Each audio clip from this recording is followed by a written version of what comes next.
Alright, so we're gonna test it now. Have it on the little bar is on.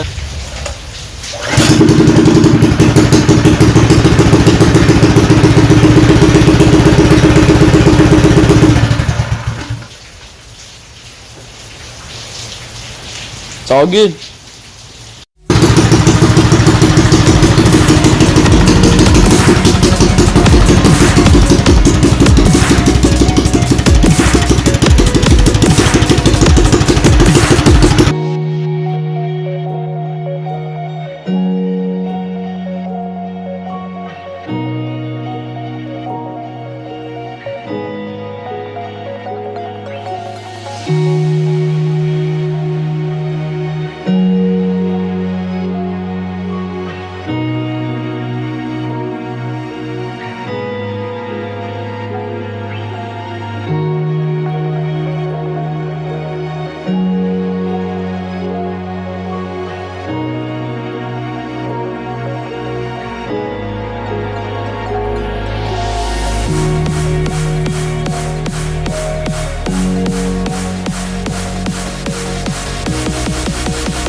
Realized that this was really loose and the tire was going back and forth when I was riding.